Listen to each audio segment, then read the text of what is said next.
గుమ్మడి Venkateswararao. Telugu cinema సాత్వికాభినయ సామ్రాట్. Telugu cinema చరిత్రలో ఎన్నో గొప్ప హీరోలను మనం గుర్తు చేసుకుంటాం. కానీ హీరో కాకపోయినా తెరపై కనిపించిన వెంటనే ఈయనున్నారంటే సినిమా నిమాస్థాయి వేరే అని ప్రేక్షకులు కనిపించే నటులు చాలా అరుదు. అలాంటి అరుదైన నటుల్లో ఒకరు గుమ్మడి వెంకటేశ్వరరావు. తండ్రిగా, అన్నగా, తాతగా, జమీందారుగా, మంత్రిగా, పౌరాణిక పాత్రల్లో మహర్షిగా ఇలా ఎన్నో పాత్రలకు తన సహజమైన నటనతో ప్రాణం పోశారు. 5 దశాబ్దాలకు పైగా సాగిన ఆయన సినీ ప్రయాణంలో 500లకు పైగా సినిమాల్లో నటించారు. కానీ గుమ్మడిగాడి గొప్పతనం కేవలం సినిమాల సంఖ్యలో లేదు. ఒక పాత్రను ఎలా జీవించాలి అనేది చూపించిన నటుడిగా ఆయన నిలిచిపోయారు.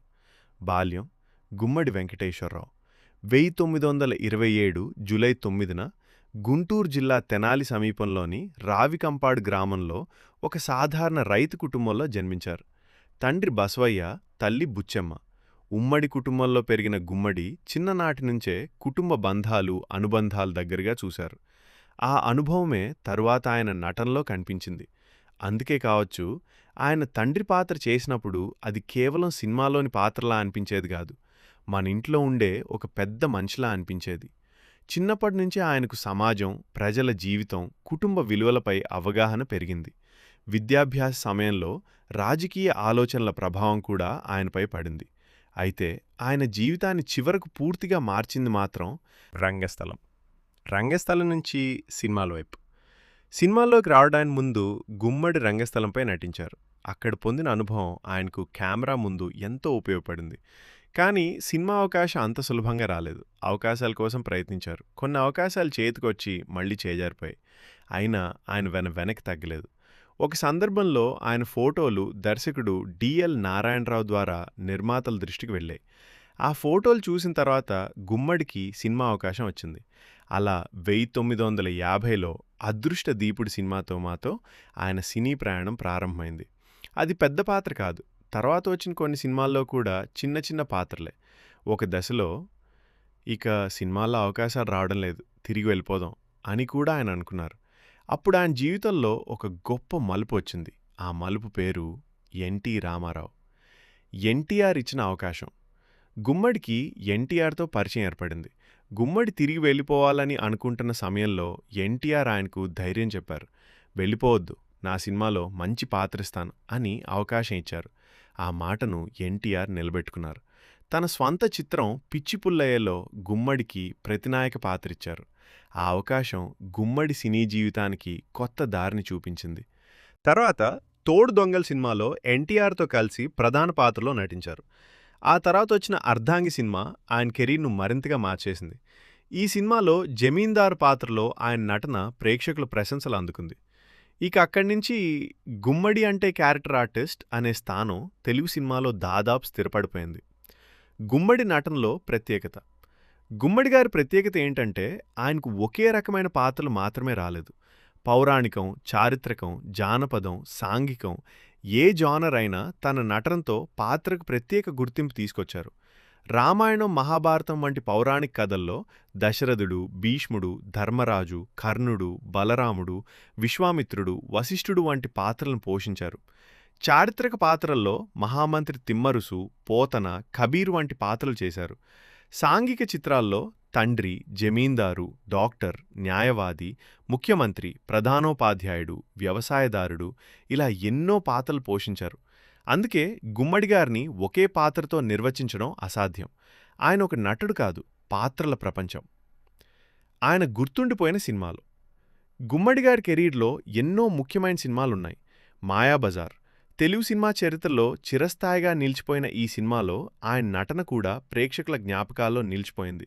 అలాగే మా ఇంటి మహాలక్ష్మి, కులదైవం, కులగోత్రాలు, జ్యోతి, నెలవంక, మరో మలుపు, ఏకలవ్య, ఈ చరిత్ర ఏ సిరాతో, గాజు బొమ్మలు, పెళ్లి పుస్తకం ఇలా అనేక చిత్రాలు ఆయన కెరీర్లో ప్రత్యేకమైన స్థానాన్ని సంపాదించాయి.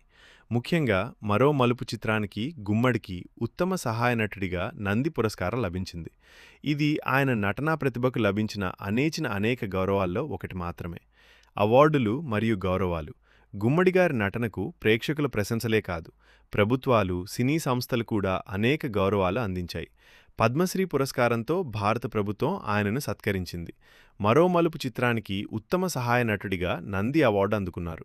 తెలుగు సినిమా రంగానికి చేసిన విశేష సేవలకు రఘుపతి వెంకయ్య అవార్డు కూడా అందుకున్నారు. అంతేకాదు, జాతీయ చలనచిత్ర పురస్కారాల జ్యూరీ సభ్యుడిగా 3 సార్లు పనిచేశారు. నంది అవార్డుల కమిటీలో కూడా సభ్యుడిగా, అధ్యక్షుడిగా బాధ్యతలు నిర్వహించారు. ఇది ఒక నటుడిగా మాత్రమే కాకుండా సినీ రంగంపై ఆయనకు ఉన్న గౌరవం, అవగాహనకు కూడా నిదర్శనం. నటన నుంచి విరామం. 1990ల మధ్యకాలంలో ఆరోగ్య సమస్యల కారణంగా ఆయన గొంతు దెబ్బతింది. డబ్బింగ్ కోసం ఇతరుల గొంతును ఉపయోగించడం ఆయనకి ఇష్టం లేక సినిమాల్లో నటించడం నుంచి దాదాపు విరామం తీసుకున్నారు. ఇక్కడ కూడా ఆయన వ్యక్తిత్వం కనిపిస్తుంది. పాత్రకు తన గొంతు ఉండాలి, అది లేకపోతే నటించకపోవడమే మంచిదని అయితే సంవత్సరాల తర్వాత 2008లో జగద్గురు శ్రీ కాశీనాయన్ చరిత్ర సినిమాలో మళ్లీ నటించారు. అదే ఆయన చివరి చిత్రంగా నిలిచింది. చివరి రోజులు 2010 జనవరి 26న హైదరాబాద్లో గుమ్మడి వెంకటేశ్వరరావు కన్నుమూశారు. ఆయనకు 5 కుమార్తెలు, 2 కుమారులున్నారు. కానీ గుమ్మడిగారి జీవితానికి ఒక అందమైన ముగింపు సంఘటన కూడా ఉంది. రంగుల్లోకి మార్చిన మాయాబజార్ చిత్రాన్ని ప్రదర్శించినప్పుడు ఆయన దాన్ని చూశారు. ఆ సినిమా రంగుల్లో కనిపించడం చూసి ఆయన ఎంతో ఆనందించారు. తన చివరి రోజుల్లో కూడా సినిమానే తన జీవితంలో ఎంత ముఖ్యమో తెలియజేసిన క్షణం అది. గుమ్మడి వెంకటేశ్వరరావు ఈరోజు మన మధ్యలో అయిపోయినా ఆయన పోషించిన పాత్ర మాత్రం మన మధ్య ఉంది. ఒక తండ్రి రూపంలో, ఒక తాత రూపంలో, ఒక గురువు రూపంలో, ఒక రాజు రూపంలో, ఒక మహర్షి రూపంలో, ఒక మంచి మనిషి రూపంలో. ప్రతి తరానికి ఆయన నటన ఏదో ఒక రూపంలో కనిపిస్తూనే ఉంటుంది. 500 పైగా సినిమాలు ఆయన కెరీర్ సంఖ్య కావచ్చు, కానీ ఆయన వదిలిన ముద్రను సంఖ్యల్లో కొలవడం సాధ్యం కాదు. తెలుగు సినిమా చరిత్రలో సహజ నటనకు, సాత్విక అభినయానికి, పాత్రలో ఒదిగిపోయే నటనకు గుమ్మడి వెంకటేశ్వరరావు ఒక చిరస్మరణీయ అధ్యాయం. అందుకే గుమ్మడిగారి తెరపై కనిపించలేదు, ఆయన పాత్రగా జీవించారు.